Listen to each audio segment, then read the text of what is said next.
बारी है पार्ट 3 की एक्सप्लेनेशन की। तो मूवी का स्टार्ट होता है एक फ्लैशबैक को दिखाते हुए, जहाँ पर एक लेडी उसे बता रही होती है कि मैंने एक ऐसा वायरस बनाया है जिसमें बहुत सारी पावर्स हैं। इवन वो लोग जो डिसेबल हैं, माजूर हैं, वो भी अपनी पावर्स वापस ला सकते हैं, यानी वो बिल्कुल ठीक हो सकते हैं। तभी वहाँ पर एक ग्लासेस वाला साइंटिस्ट आता है जो कि टोनी से कहता है कि हमारी कंपनी एक बहुत बड़ा एक्सपेरिमेंट करने वाली है, उसमें बहुत ज्यादा एडवांस टूल यूज होने वाले हैं, तो मैं तुम्हें ऑफर कर रहा हूँ कि मेरी कंपनी को ज्वाइन कर लो। दरअसल वो टोनी से काफी इंप्रेस होता है, लेकिन टोनी उसकी ऑफर को रिजेक्ट कर देता है और वहाँ से चला जाता है। हम देखते हैं कि टोनी को एक मेंटल इशू हो गया था, उसी वजह से जब आयरन आर्मी ने पूरे सिटी पर अटैक्स किए थे और टोनी उन्हें शुरू में बचा नहीं पा रहा था, उसे वो फ्लैशबैक बार बार आते थे और इसी को लेके वो काफी सैड और बुरा फील किया करता था। लेकिन उसका दोस्त उसे हौसला देता है।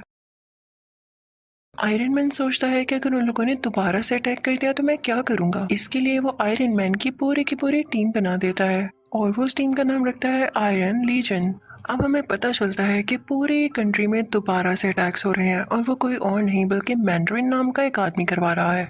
टोनी यानी आयरन मैन का एक बॉडीगार्ड भी उसी कंट्री में होता है जो कि उन अटैक्स की वजह से शदीद जख्मी हो चुका था। टोनी उससे बहुत प्यार करता था, इसलिए उसे गुस्सा आ जाता है, तो वो प्रेस कॉन्फ्रेंस करता है कि अगर ये अटैक्स ना रोके गए तो मैं उस मैंडरिन के साथ बहुत बुरी तरह पेश आऊंगा। लेकिन लगता है ये बात उसकी मैंडरिन को बिल्कुल पसंद नहीं आती। वो जनाब टोनी के घर पर ही अटैक करवा देता है, जिससे टोनी यानी आयरन मैन का घर पूरी तरह से तबाह हो जाता है। उस वक्त टोनी के साथ वही लड़की भी थी जिसने वो वायरस बनाया था, जो कि डिसेबल लोगों को ठीक कर सकता था। आयरन मैन अपना ड्रेस पहनता है और उस लड़की को बचाकर वहां से ले जाता है, लेकिन आयरन मैन के सूट में एक एरर आ जाता है। जिस जगह उसने लैंड करना था वो वहां पर नहीं जाता, बल्कि किसी ऐसी जगह में गिर जाता है जहां पर स्नो फॉलिंग हो रही होती है। लेकिन स्टिल होप यानी उम्मीद अभी भी बाकी थी, क्योंकि उस सूट में पावर जो बाकी थी, वो चाहता तो उस जगह पर वापस जा सकता था जहां पर उसको जाना था। दूसरी तरफ पूरी दुनिया काफी सैड होती है, क्योंकि उनको ये लग रहा था कि टोनी मारा जा चुका है उस अटैक में जो कि उसके घर पर हुआ,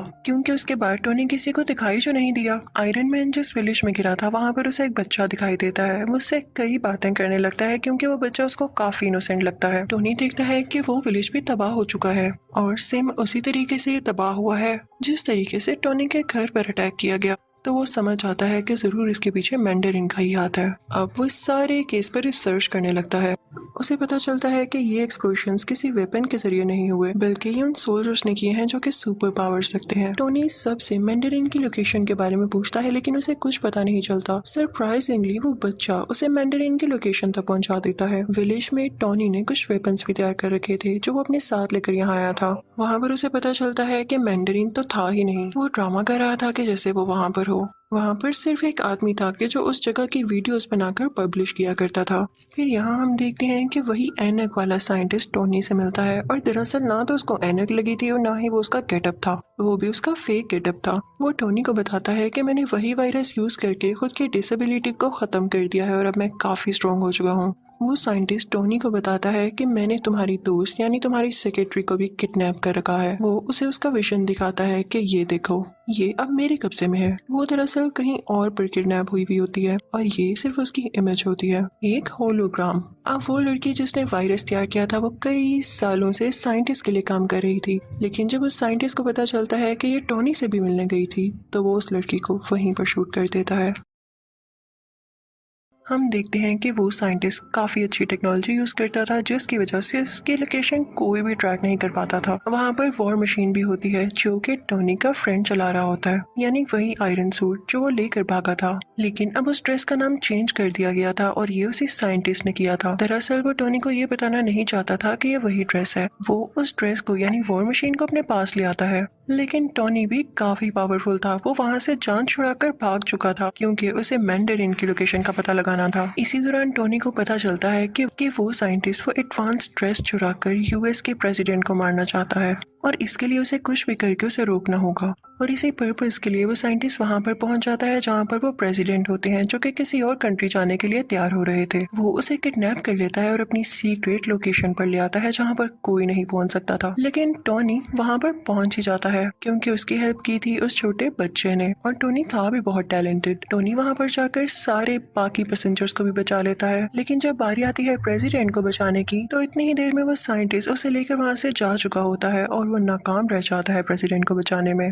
लेकिन हमें ये जरूर पता चल जाता है कि साइंटिस्ट की सीक्रेट लोकेशन क्या थी। ये समंदर के पास एक खुफिया जगह थी और ये प्रेसिडेंट को यहाँ पर पता है क्यों लाया था, क्योंकि ये उनकी डेथ पूरे सोशल मीडिया के सामने लाइव दिखाना चाहता था, जिससे इसको पॉपुलैरिटी मिलती, यानी ये मशहूर हो जाता और लोग इससे डरने लगते। और प्रेसिडेंट को पकड़ना इतना आसान नहीं हुआ था, बल्कि प्रेसिडेंट के नीचे जो बंदा होता है यानी वाइस प्रेसिडेंट, उसने जेलेसी में आकर प्रेसिडेंट की किडनैपिंग में उस साइंटिस्ट की हेल्प की थी। उसने ये लालच में भी किया था क्योंकि उसकी एक डिसेबल बेटी थी जिसको साइंटिस्ट ने वही वायरस देकर ठीक कर दिया था। अब हम देखते हैं कि टोनी और उसका ब्लैक फ्रेंड उसी जगह पर होते हैं जहाँ पर वो साइंटिस्ट होता है, यानी समंदर के पास वाली खुफिया जगह में। टोनी अपने दोस्त को कहता है कि मैं अपनी असिस्टेंट यानी सीईओ को बचाऊंगा और तुम जाकर प्रेसिडेंट को बचाना। फिर हम देखते हैं कि आयरन मैन उस आदमी के सामने पहुंच चुका है, यानी उस साइंटिस्ट के सामने। उन दोनों में काफी फाइट होती है, दोनों ने ड्रेसेस पहन रखे थे और दूसरी तरफ वो ब्लैक फ्रेंड भी प्रेसिडेंट को बचा देता है और उन्हें भी आयरन ड्रेस पहनाकर सेव कर लेता है और कहता है आप यहाँ से चले जाएं अभी के लिए। आयरन मैन भी उस सीईओ को यानी अपनी दोस्त को बचा लेता है,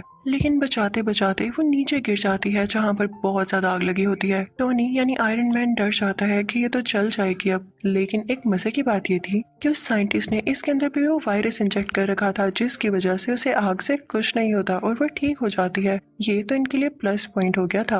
अब हम देखते हैं कि टोनी यानी आयरन मैन जाता है उसी साइंटिस्ट के पास। उन दोनों में काफी ज्यादा फाइट होने लगती है, लेकिन जब वो देखता है कि इस पर ना तो मेरी आर्मी का कोई असर हो रहा है ना तो मेरे अटैक्स का, तो उसके पास एक आइडिया आता है। वो अपना ड्रेस उतारता है और उसे साइंटिस्ट को पहना देता है और उस ड्रेस में एक खास बात ये थी कि वो अपने आप को ही ब्लास्ट कर लेता था और टोनी फिर ऐसा ही करता है, वो ड्रेस ब्लास्ट हो जाता है। लेकिन वो साइंटिस्ट बहुत चालाक था, उसने भी वो वायरस अपने अंदर इंजेक्ट कर रखा था जिसकी वजह से वो सरवाइव कर जाता है और उसे कुछ भी नहीं होता। बस इतना है कि वो जल चुका था, लेकिन स्टिल उसमें अभी भी पावर थी काफी ज्यादा। और तभी वहां पर वो सीईओ भी आती है और वो साइंटिस्ट को पूरी तरह से मार देती है, जिससे फाइनली वो मर जाता है। फिर वो सीईओ आती है टोनी के पास, वो दोनों गले लगते हैं और कन्फेस करते हैं कि वो एक दूसरे को पसंद करते हैं। उधर टोनी अपनी बाकी आयरन आर्मी को भी ऑर्डर देता है कि खुद को ब्लास्ट कर लो और ऐसा ही होता है। आसमान में लग रहा होता है जैसे फायरवर्क्स चल रहे हों। फिर नेक्स्ट सीन में हम ये भी देखते हैं कि पुलिस ने नकली मैंडरिन और उस वाइस प्रेसिडेंट को भी अरेस्ट कर लिया है। फिर हम देखते हैं क्योंकि टोनी यानी आयरन मैन काफी मशहूर हो चुका था, तो दुनिया के बड़े बड़े सर्जन्स उसका ऑपरेशन करते हैं। उसमें जो मेटल के पीसीस होते हैं वो उसको निकाल देते हैं।